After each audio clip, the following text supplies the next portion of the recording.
Hai pemirsa Thomas Sugiarto Show yang ada di Jakarta, di Indonesia, dan di mana saja di seluruh dunia.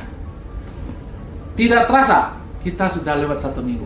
Dan minggu ini kita masuk ke episode ke-46.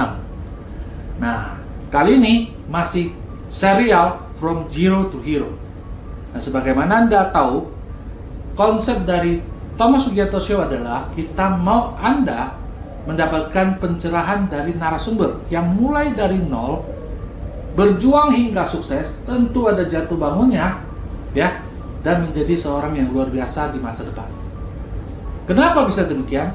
Karena ada satu benang merah, yaitu orang harus mulai dengan keyakinan dulu. Keyakinan atas diri, keyakinan atas masa depan. Lalu beliau belajar apa yang harus dipelajari sehingga menjalankan bisnis itu dengan benar, kemudian bikin strategi dan take action hingga sukses. Dengan demikian ketika jatuh pun beliau bisa bangun dan bangkit sukses kemudian. Nah, hal ini sangat penting buat teman-teman yang lagi berjuang mau sukses, mau ada satu pegangan, apakah mungkin saya bisa sukses? Nah, dengan nonton serial Thomas Sugiarto Show ini, Anda akan terpupuk keyakinan bahwa narasumber kami hari ini bisa sukses, kami bisa sukses, Anda juga sukses. Nah, mungkin Anda akan sangat curious, siapa sih narasumber kita hari ini? Nah, beliau adalah seorang yang masih sangat muda, kalem, tapi idenya brilian, ya, dan out of the box. Oke? Siapa dia? Tidak lain tidak bukan adalah Bapak Teguh. Wah, terima kasih Pak Teguh. Terima kasih Pak. Beliau adalah pemilik dari Hydro, sistem penjernihan air, sistem di dunia air. Pak, sekarang lagi sibuk di bidang apa aja nih Pak Teguh? Sekarang sibuknya tetap memfokuskan membesarkan hidro. Hydro ya. Oke, Pak, bisa cerita nggak kepada audiens ya? Apakah waktu kecil sudah ada bayangan mau jadi seorang pengusaha seperti ini? Jadi Bapak mohon cerita tentang waktu kelahiran di mana, tahun berapa, lalu SD di mana, SMP di mana, SMA di mana, bahkan kerja di mana, dan kenapa memulai bisnis. Nah, ketika nanti itu kita akan masuk ke episode berikutnya. Oke, silakan Pak. Jadi saya lahir di Palembang. Orang tua saya itu tentara. Tentara. Ya. Jadi kenapa di Palembang? Karena waktu itu ditugasin Di Palembang. di Palembang. Oke. Di sana lahir cuma 1 bulan. Oh. Jadi kalau orang kadang-kadang lihat KTP saya kelahiran Palembang, orang Palembang ya? Oh enggak. Cuma 1 bulan. Setelah itu pindah ke Cimahi. Cimahi. Cimahi itu kan pusat angkatan darat ya di sana. Iya. Di Cimahi saya masuk dari TK, SD di Cimahi. Nah, kemudian SMP saya pindah karena bapak pindah ke Kostrad di Bogor. Oh. SMP Bogor, terus SMA-nya masuk sekolah analis kimia Bogor. Oke. SMA Bogor juga. Oh. Nah, di SMP dan di SMA saya masih tinggal juga di komplek militer di tempat bapak bekerja. Oke. Seperti itu. Nah, kenapa bapak milih kimia, Pak? Dulu konon sekolah itu sekolah unggulan. Oke. Yang katanya sebelum lulus pun udah diserap. Oh. Diserap di perusahaan-perusahaan. Jadi waktu itu orientasinya bekerja. Oke. Jadi waktu itu udah Ya. lakukan seperti itu. Betul. Nah, apakah waktu bapak sekolah selesai langsung kerja atau bagaimana? Waktu selesai SMA, saya sebelum SMA lulus sudah ditarik di perusahaan. Oh. Ya, di Terbukti ya, pabrik obat. terbukti ya. Terbukti. Jadi setelah lulus langsung kerja. Bahkan saya kerja di 4 perusahaan. Jadi 3 bulan pindah. Oh. Pindah lagi karena waktu itu saya pengen banget kuliah sebetulnya. Oke. Kuliah tapi sambil bekerja. Oh. Itu ya, makanya kenapa saya pindah-pindah karena pengen mencari tempat bekerja yang bisa kuliah. Oke, masuk akal sekali. Nah, waktu itu tahun berapa Pak itu? Saya lulus SMA tuh sekitar tahun 93, 93. terus bekerja di beberapa perusahaan dan akhirnya Nggak langsung kuliah ya? nggak langsung kuliah. Oh, Karena waktu itu sempat juga nyoba UMPTN gagal. gagal Nah, setahun. setelah itu alhamdulillah saya dapat pekerjaan yang memungkinkan untuk kuliah pagi. Oh, kuliahnya pagi. Iya. Di mana tuh, Pak? Waktu itu saya kuliahnya di UI, Oh. saya ambil jurusan kimia, Oh. dan kerjanya itu ngambil shift 2 dan shift 3. Oh. Jadi kadang-kadang masuk sore pulang malam, kadang-kadang masuk malam pulang pagi. Oke. Jadi selama 5 tahun kehidupan saya itu kampus kerja. Nah, ini di karena kos itu kerja keras hanya ya. di kos itu hanya transit untuk ganti baju. Wah, itu sama tidur ya. Ya. Tidur juga ya. Oke. So, waktu kerja apa namanya? Sudah mulai bisnis atau belum? Waktu kerja atau apa? Nah, waktu kerja sambil kuliah saya sudah mulai tertarik di bisnis. Oke. Nah, waktu itu saya bekerja di perusahaan yang memproduksi gula cair yang bahan bakunya dari tepung tapioka.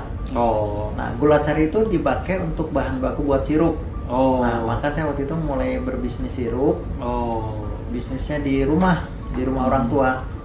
Cuma karena satu hal akhirnya saya tutup. Saya bangun bisnis kedua yaitu bisnis limun. Limun ya? Limun. Limun. Itu Limun. saya partner sama 10 orang Oh. teman kantor. Dan nama usahanya ingat waktu itu bukan PT, Dasa Mitra Usaha. Oh. Nah, karena 10 orang Oh, banyak amat. banyak, jadi saya hire dari bagian produksi, bagian maintenance dan macam-macam. Itu bisnisnya mulai tumbuh di bulan ke-6 sangat untung, dan di bulan ke-7 bubar. Oh, kenapa bisa buat? Karena kebanyakan orang jadi kebanyakan suara. Oh, kebanyakan, jadi udah ada untung, jadi banyak orang mau ikut campur gitu ya? Banyak ikut campur dan akhirnya Hanya udah bubar banyak gitu ya? keluar gitu. Oke. Nah, yang berikut? Yang ketiga, bisnis alat-alat lab dan kimia. Oh. Jadi waktu itu saya kuliah di UI, itu banyak mata kuliah praktikum. Nah, kalau praktikum biasanya teman-teman itu kalau memecahkan alat, mereka butuh beli bahan kimia, butuh alat. Pada saat buat tugas akhir butuh alat-alat kimia. Disitulah saya mulai melihat peluang bisnis. Peluang bisnis ya. Karena saya sambil bekerja, kan kalau bekerja biasanya ditawarin supplier yang murah. Nah, saya beli dari supplier, jual ke kampus. Jadi kadang saya jual ke dosen juga, jual ke teman-teman sekolahan, seperti itu. Nah, ini khususnya buat teman-teman yang kuliah ya. Anda jangan hanya kuliah aja. Jadi pasang mata, pasang telinga, bila perlu cari pengalaman kerja ya. Dari sana Anda akan dapatkan peluang-peluang bisnis yang akhirnya bisa jadi bisnis. Starting bisnis itu yang kecil gitu ya. Betul. Wow, luar biasa. Nextnya apa, Pak? Next setelah yang tadi alat-alat. Nah, setelah alat itu saya lanjutkan. Nah, tanpa terasa saya sudah lulus kuliah. Oh, itu tahun berapa tuh, Pak? Saya lulus tahun 99. 99. Oke. Nah, setelah lulus kuliah, saya punya pengalaman kerja 5 tahun. Saya menghadap bos, saya bilang, "Bos, saya sudah 5 tahun kerja. Kira-kira karir apa yang saya bisa dapetin ke depannya?" Nah, minta ada kenaikan lah ya, karena udah lulus kan ya. Udah bukan lagi SMA, udah punya Ya. gelar dan sebagainya. Kata bos saya, "No, nggak ada," gitu ya. Saya sempat kaget juga. Oh, nggak ada gitu Ada. ya? Dan akhirnya saya putusin, ya udah kalau gitu yang tadi bisnis alat-alat kimia itu saya lanjutkan. Dan saya memutuskan untuk berhenti. Nah, saya mulai dari awal, saya sudah mulai memikirkan tim. Jadi saya rekrut teman-teman yang udah lulus juga dari UI, teman-teman yang terbaik tentunya, yang reputasinya bagus, saya rekrut sebagai pegawai. Jadi ini adalah cikal bakal Bapak mulai masuk ke bisnis. Iya, cikal bakal. Betul ya, Pak ya? Bisnisnya serius. Oh, bisnis yang serius selalu udah deh, karena di sini nggak ada karir, udah saya putus gitu ya. Ya. Oke, pemirsa, ini satu pembelajaran yang luar biasa ya. Nah, kita belajar dari Pak Teguh adalah apa? Ketika saya kerja, karena saya belum punya kompetensi, ya sudahlah, saya kerja dengan benar ya. Saya kerja dengan benar. Nah, ketika sudah punya kompetensi tertentu, kok karir mentok nih. Nah, ketika bos sudah bilang seperti itu, apakah kita mau pasrah? Ya, pasrah dengan nasib, atau kita udah deh, ini kesempatan saya harus ambil untuk saya lompat menjadi seorang pengusaha. Saya kira kondisi ini tidak akan banyak orang berani lakukan. Tapi kenyataannya, Pak Teguh berani lakukan, dan beliau ambil resiko itu. Kenapa? Karena beliau sudah kuasai sistem bisnisnya. Kuncinya di mana? Adalah beliau sudah belajar sejak kerja, ya, udah mulai. Nah, luar biasa. Kita akan masuk istirahat sejenak sementara, lalu kita next masuk ke segmen kedua. Kita mau tahu bagaimana Pak Teguh ya bisa membangun bisnis hidro mulai dari nol sampai sukses seperti hari ini, ya, dan bagaimana inspirasi itu muncul. Nah, kita akan kembali sejenak lagi.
Nah, pemirsa, kita sekarang masuk ke segmen kedua, ya. Kita mau tahu nih, bagaimana Pak Teguh mulai dari nol bisa mulai bisnis dan sukses seperti hari ini, ya.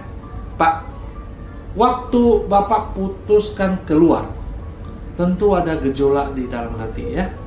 Nah, tapi seperti apa sih, bisa cerita nggak sehingga banyak pemirsa tahu bagaimana Bapak bisa menang atas kondisi seperti itu? Pertama saya optimis ya, karena saya sadar ini kendalinya tuh ada di kita. Oke. Terus kita nggak usah minder, start dari awal. Waktu itu saya memilih sebuah kantor. Kantor itu rumah petak. Oh, rumah petak. Tapi rumah petaknya pinggir jalan gitu ya. Itu waktu itu sewanya hanya 200.000 per bulan. Dan modal saya tuh sangat minim banget ya. Nah, saya pakai untuk sewa tempat dan sebagainya. Cuma kita lihat di situ kelebihan kita apa? Kelebihan saya apa? Waktu itu saya coba langsung ke user. Jadi jemput bola, menemui customer. Jadi kelemahan di starting awal yang kita rendah, kita bisa tutupi dengan agresivitas kita ketemu customer, service oriented. Jadi ini masih di business lab ya? Masih business lab. Oke. Nah, waktu Bapak keluar, ada perasaan seperti apa, Pak? Waktu keluarnya? Kalau saya pribadi sebenarnya perasaannya tetap optimis, tapi kadang-kadang orang sekitar itu merasa, wah ini gimana nih nanti masa depannya gimana. Jadi yang khawatir justru orang-orang sekitar. Kalau waktu itu sudah menikah? Udah menikah, jadi. Oh, udah menikah. Jadi bisnis dulu, baru menikah gitu loh. Bukan menikah dulu baru bisnis. Oke. Jadi jeda waktunya cuma sebulan apa 2 bulan ya. Oh. Menikah dulu baru keluar. Oh, ini satu keputusan yang sangat-sangat sangat-sangat ini ya. Banyak yang khawatir. Banyak khawatir ya. Waduh, ini anak perempuan saya gimana makannya gitu ya. Betul. Tapi karena PD-nya ya, beraninya ya. So, di pinggiran jalan ya, Pak ya. Nah, ini satu hal, waktu itu kan lulus ya dari UI ya. Iya, baru lulus. Nah, satu hal yang saya mau ambil jeda sedikit buat pemirsa adalah Pak Teguh tidak ada rasa minder, tidak ada rasa waduh saya lulusan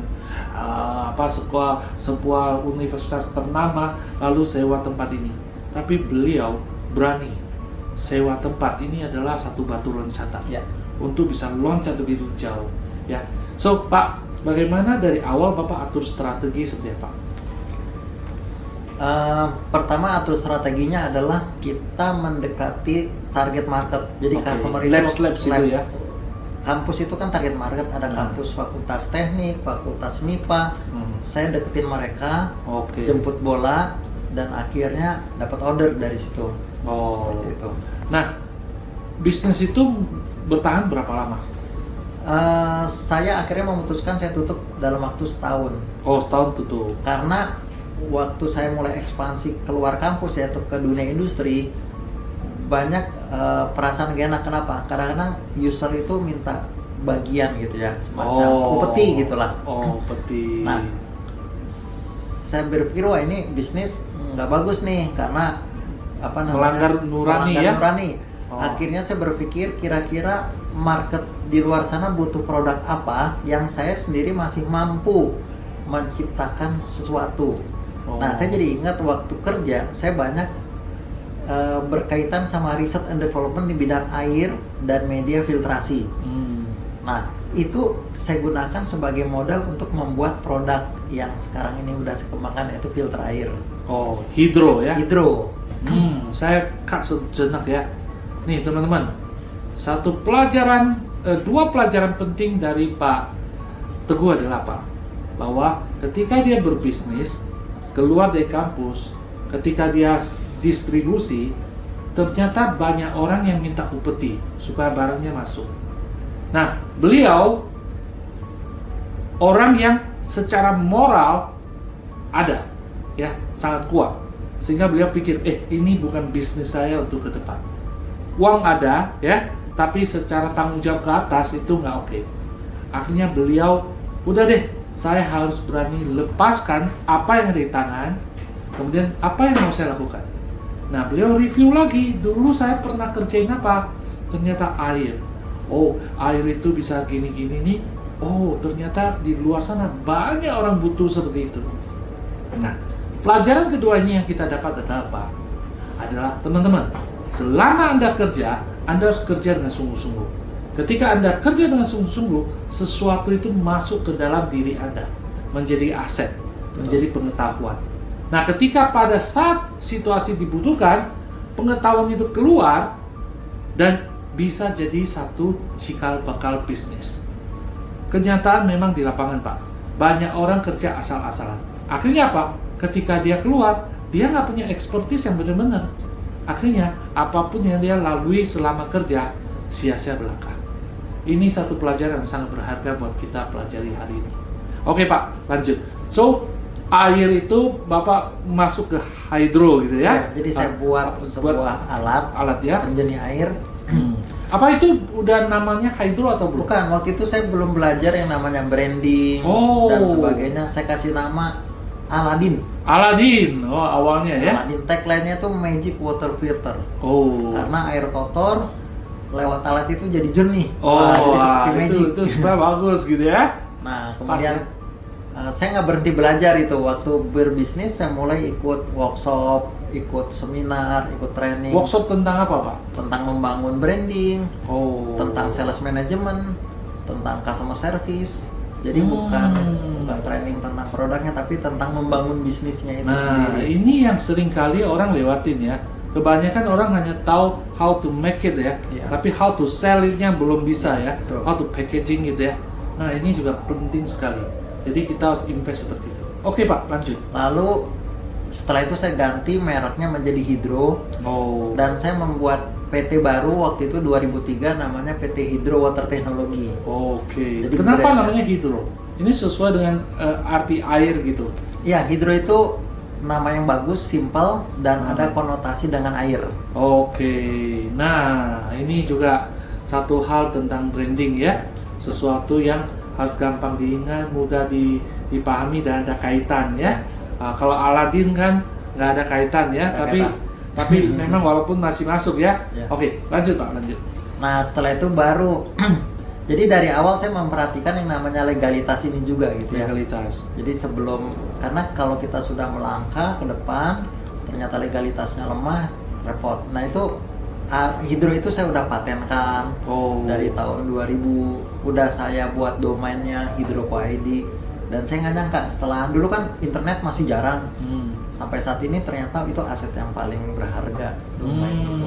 Tapi itu karena Bapak dapat mungkin waktu belajar kali. Iya, waktu belajar saya langsung action. Tadi itu benar. Jadi pertama mindset, belief, yang kedua learning, yang ketiga action. Ya. So hydro, jadi itu di hydro itu ya. Nah Pak, apa keunggulan bisnis produk dari hydro dibandingkan sama yang lain?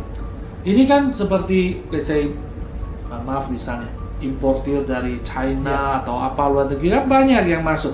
Nah bagaimana Bapak bisa unggul dengan yang lain itu?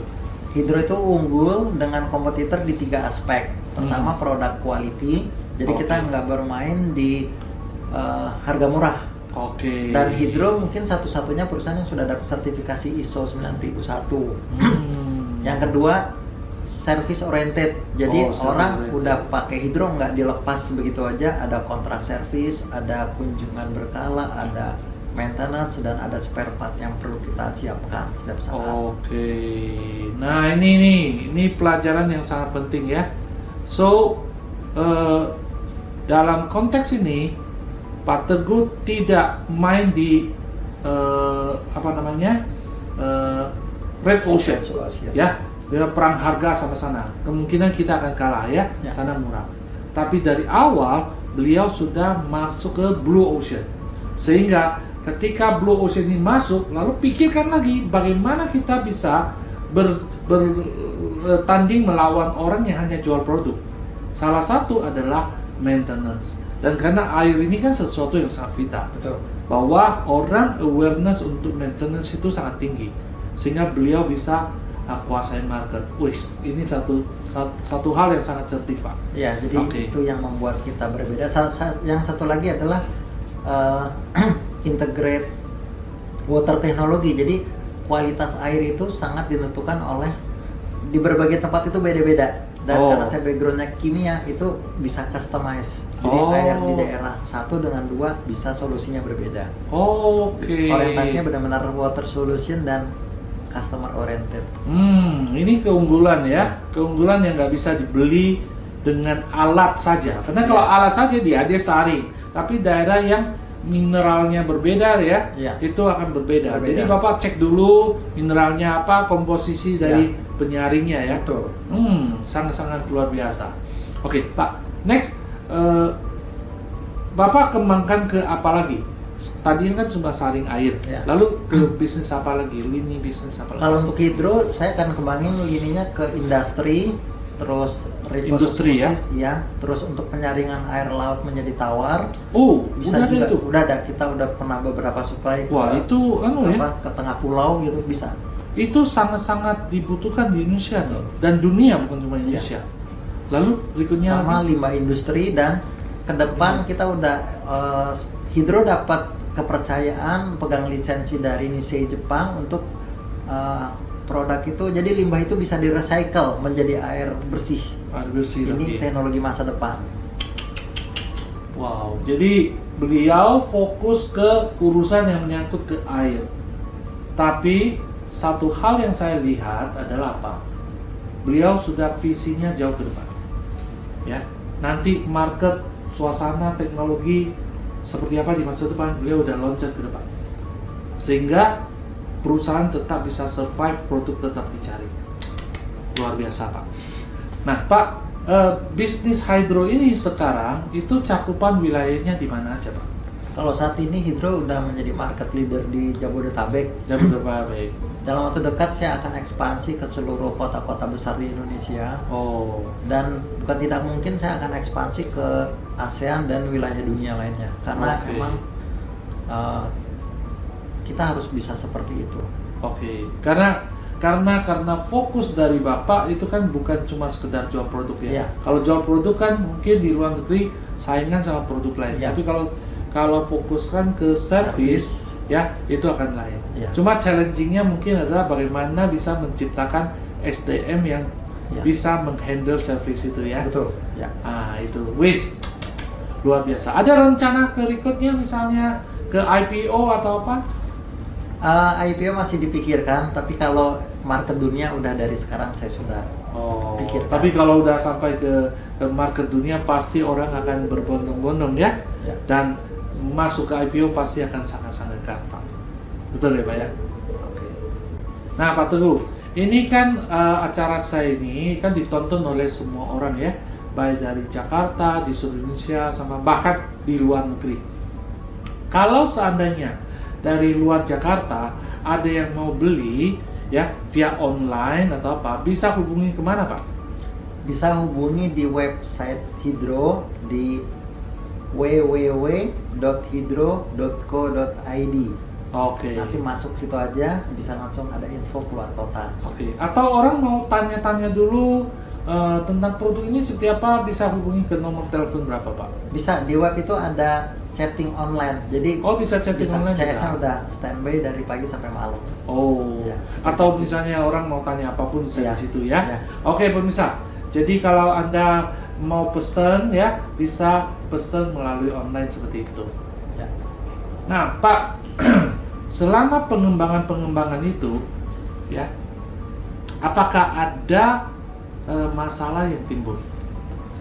Yang namanya bisnis itu, saya belum pernah melihat ada contoh orang yang sukses tanpa jatuh ya.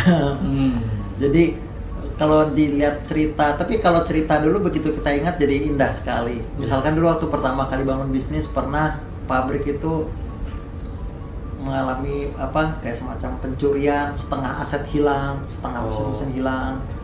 Pernah juga dulu waktu musim banjir itu di mall di Bekasi itu banjir sampai 3 meter.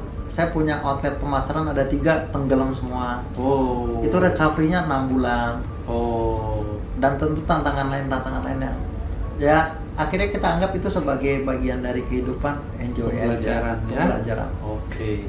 Pak, selain di bisnis yang tadi, Bapak ada pengembangan di bisnis di luar itu saat ini?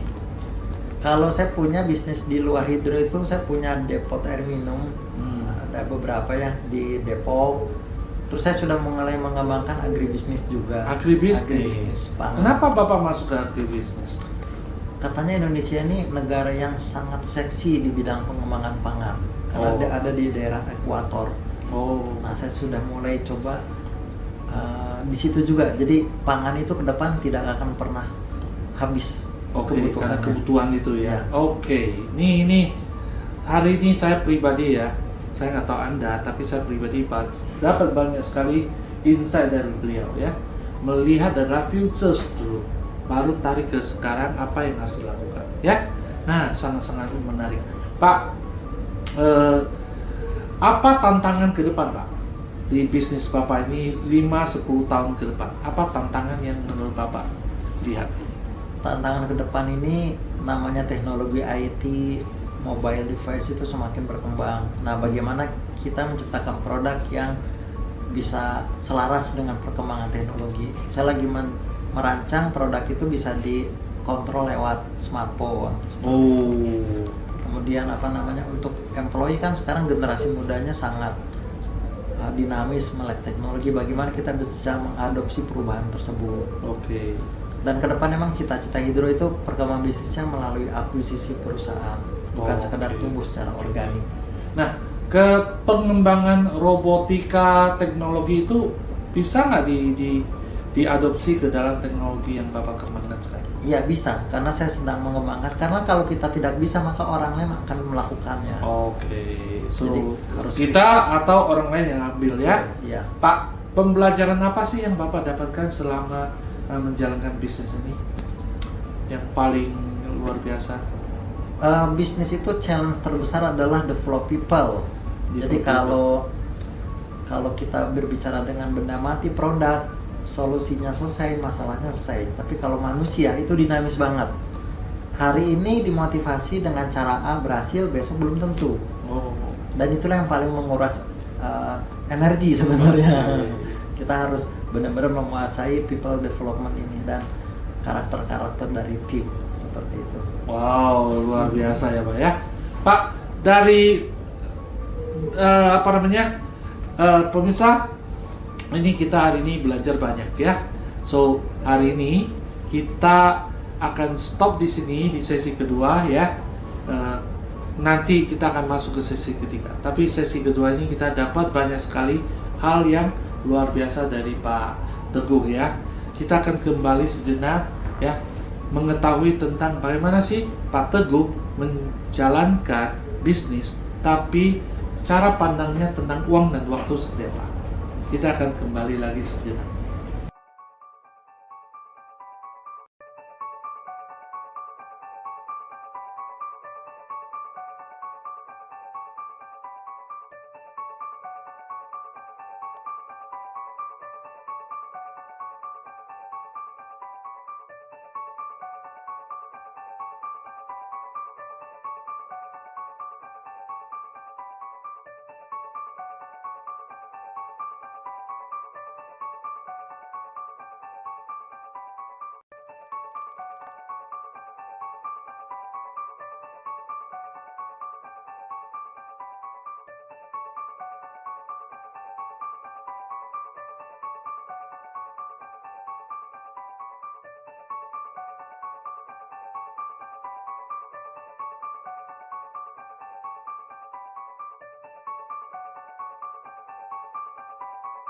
Banjir di mana-mana, kita bisa dari tim Hydro siap membantu masyarakat sekitar sini untuk mengatasi air kotor.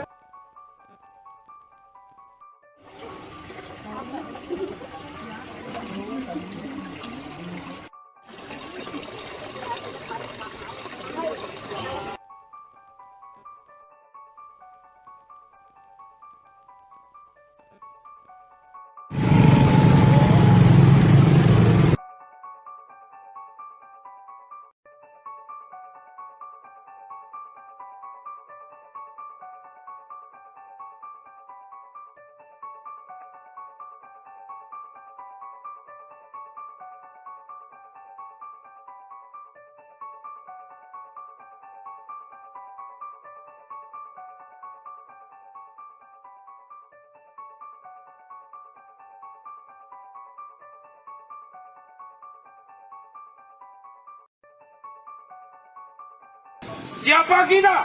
Hero Water Teknologi Dagat. Siapa kita? Hero Water Teknologi Dagat. Siapa kita? Hero Water Teknologi Dagat. Mu. Ha! Ha! Ha! Ha! Ha! Ha! Ha! Ha! Ha! Ayo maju kita semua. Ayo maju kita semua. Ayo maju kita semua. Ayo maju kita semua. Kita semua tunjukkan baktimu, jiwa kosa semangat di dada, disiplin dan selalu setia. Kita semua tetap jaya selamanya. Nah pemirsa, kita sekarang masuk ke segmen ketiga. Kita mau tahu bagaimana Pak Teguh ya melakukan pengaturan yang sedemikian rupa sehingga bisnis bisa jalan dan sebagainya. Dan kita mau tahu bagaimana cara pandang Pak Teguh tentang yang namanya uang dan waktu. Pak Teguh, bagaimana menurut Bapak hari ini tentang uang dan waktu? Iya, bisnis itu terutama uang ya. Menurut saya itu hanya alat untuk mencapai kemakmuran yang lebih besar lagi. Kalau saya dalam menjalankan kehidupan sehari-hari ada 7 area yang saya perhatikan. 7 area. Pertama spiritual. Yang kedua kesehatan.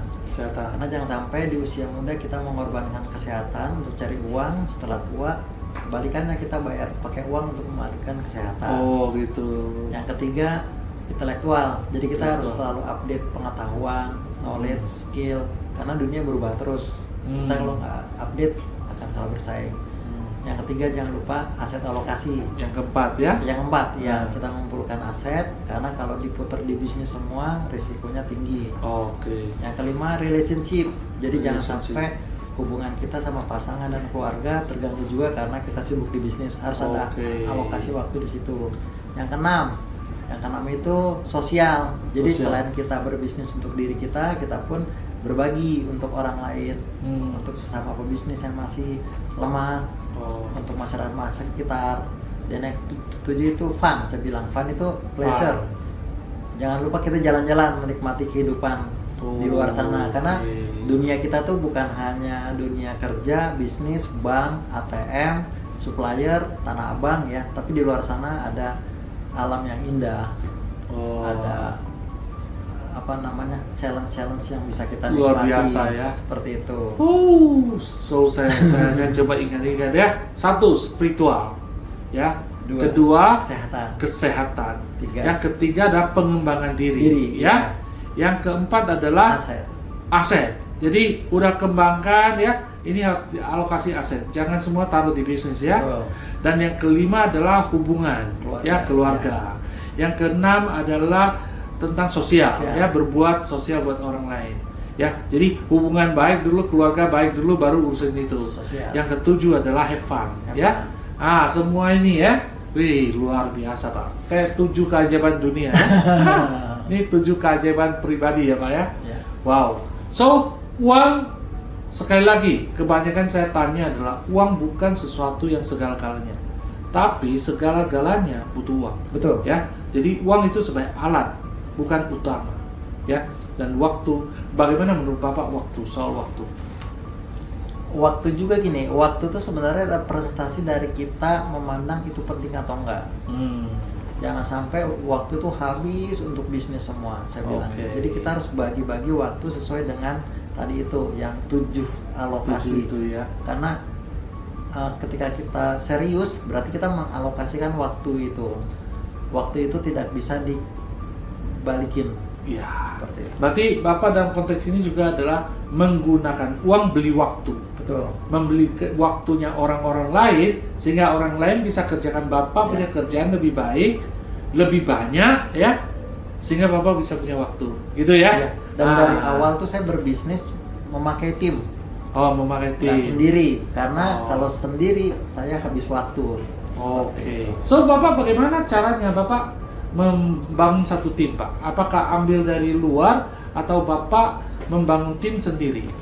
Saya lebih banyak membangun tim tuh dari mereka nol. Misalkan dari fresh graduate yang baru lulus, atau dari posisi rendah, dari posisi salesman, office boy, atau operator produksi. Saya develop mereka sampai punya kompetensi, sampai bisa menduduki posisi yang lebih tinggi lagi. Dan itu merupakan misi saya juga, bisa membuat orang itu naik kelas setingkat. Nah ini juga karena memang keinginan untuk bantu orang lain sukses ya. Baru ini konsep ini bisa jalan ya. Wow, luar biasa. Nah Pak, saat ini di karyawan ada berapa orang? Sekitar 80-an. 80-an orang ya. So ada manajer, ada GM, ada direktur gitu ya. Wow, luar biasa. Dari satu orang, dari satu tempat yang kecil ya bisa sukses luar biasa. Wah Pak, luar biasa. Nah selain kesibukan dalam hal pembangunan bisnis seperti ini, kesibukan apa lagi Pak? Kegiatan apa lagi yang Bapak lakukan? Yang saya lakukan tadi, jadi karena saya peduli sama kesehatan juga, saya rajin berolahraga. Jadi sebelum bisnis pagi-pagi saya berolahraga dulu. Saya hampir sebulan sekali mengadakan event berbagi, mendidik para UKM di luar kota kebanyakan ya. Di komunitas tengah di atas atau komunitas yang lain. Terus saya juga merencanakan untuk menjelajahi, kalau jadi bulan depan saya mungkin mendaki Gunung Rinjani yang kedua kalinya. Jadi, seperti itu. Jadi kegiatan saya benar-benar saya coba explore sebesar-besarnya. Bagaimana waktu untuk keluarga? Sama, keluarga juga gitu. Jadi saya alokasikan waktu itu untuk berkumpul berkeluarga. Saya udah buat plan, misalkan dalam seminggu makan di luar berapa kali. Sama keluarga. Sampai sedetil itu harus dimasukkan seperti agenda. Jadi dianggap penting kalau sudah masuk agenda. Bukan hanya ketemu klien, tapi entertain keluarga juga. Waduh. Jadi bisa dibilang adalah kehidupan seorang Pak Teguh ya sangat seimbang ya. Semua udah di planning dengan baik sehingga semua bisa terlaksana dengan luar biasa. Sangat-sangat luar biasa. Nah, pemirsa, kita akan akhiri di segmen ketiga ini ya. Kita akan masuk ke segmen keempat. Hari ini kita udah belajar ya banyak hal. Ya, tentu Pak Teguh bisa menjalankan semua ini dengan baik karena sukses secara finansial. Sehingga baru bisa atur waktu yang bagus. Ya. Nah, inspirasi ini saya yakin buat Anda, buat saya pasti luar biasa.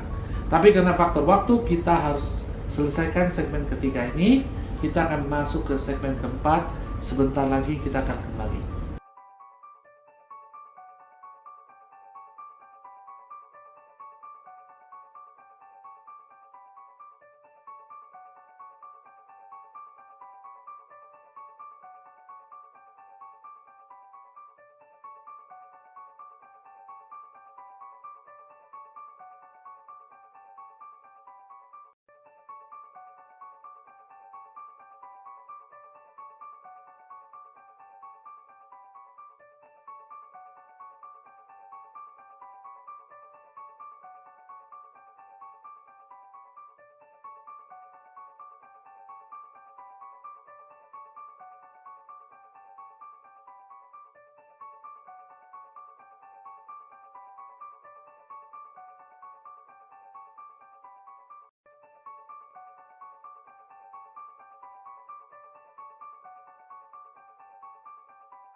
Saat ini saya ada di puncak Gunung Rinjani di Lombok. Ketika kita punya goals, kita harus mempunyai alasan yang sangat kuat untuk mencapai goal tersebut. Kenapa? Karena seperti kita mendaki gunung, awalnya terlihat begitu tinggi, tapi kalau kita jalani selangkah demi selangkah, akhirnya tercapai juga goals kita. Jadi apapun cita-cita kita, kuatkan niat bahwa apa goals itu kita cita-citakan. Terima kasih.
Nah pemirsa, sekarang kita masuk ke segmen keempat ya. Ini segmen terakhir tapi sangat-sangat menarik ya. Kita mau tahu tentang cara berpikir dari Pak Teguh ya dalam kehidupan ini seperti apa. Pak Teguh, saya dengar Bapak suka sekali berolahraga ya. Dan kadang yang agak ekstrim. Kenapa bisa begitu Pak? Saya mencoba kita itu pergi sejauh-jauhnya. Oh, Jadi kalau sudah tercapai di titik ini, kita coba lagi, dan itu emang terkesannya ekstrim. Sebenarnya nggak juga, karena orang lain bisa dan selamat gitu loh. oh, kenapa tidak gitu ya? Kenapa enggak gitu loh? Oke. Jadi selain naik gunung, rencana Bapak mau olahraga jenis apa lagi Pak? Tahun ini saya rencana mau sekolah terjun payung ya, Terjun payung. dari pesawat terjun sih. Wah, gitu ya? Oh, apa gitu nggak takut gitu Pak? Ya karena orang lain kan bisa juga. Oh, so ini juga mungkin sifat dasar kali ya, mau coba sesuatu yang baru, menantang, kemudian menaklukkan gitu Iya, ya. betul. Wow, luar biasa, Pak. Ada nggak dalam kehidupan Bapak ya, ada satu kejadian lucu yang perlu banyak orang tahu, ya? Maksud saya belum banyak orang tahu selama ini. Nah, dalam menjalankan bisnis itu yang paling menarik itu kan bagaimana membangun orang-orang di perusahaan. Saya kadang-kadang suka saat saking antusiasnya membangun tim itu, ada beberapa orang yang saya sekolahin, bukan sekolahin, kirim ke lembaga pelatihan leadership dan sebagainya. Ekspektasinya mahal gitu ya? Mahal lagi ya. Ekspektasinya setelah selesai itu mereka ikut bersama-sama membesarkan gitu. Tapi ternyata setelah ikut mereka kadang-kadang stres dan ada yang resign, ada yang stres. Jadi saya jadi pengen ketawa juga, oh ternyata respon orang itu berbeda-beda terhadap pressure itu gitu loh. Nah cuma pesan saya ketika kita sudah niat mengembangkan orang lain, ikhlas saja. Ikhlas itu maksudnya ketika hasilnya tidak sesuai, ya ikhlaskan, lapang dada gitu. Jadi jangan sampai kapok kemudian nggak lakukan hal yang sama. Lakukan terus. Tapi yang berhasil banyak nggak Pak? Yang berhasil banyak. Banyak ya? Ya. Oke, jadi ini bagian dari hitungan bisnis lah ya. Ada sekian orang bisa tingkatkan kualitas bisa lebih bagus. Ada sebagian lagi bahkan keluar. Ya itu udah risiko bisnis ya. Oh mantap sekali. Pak, apa rencana Bapak mengembangkan Hydro 5, 10, 15 tahun ke depan? Ya, jadi saya bercita-cita itu pengen mengakuisisi beberapa perusahaan. Jadi bukan lagi tumbuh organik, tapi eksponensial. Bahkan saya pengen menjadi orang yang ya jajaran orang-orang terkaya di Indonesia lah ya. Wow. Waktu kan masih panjang. Masih panjang.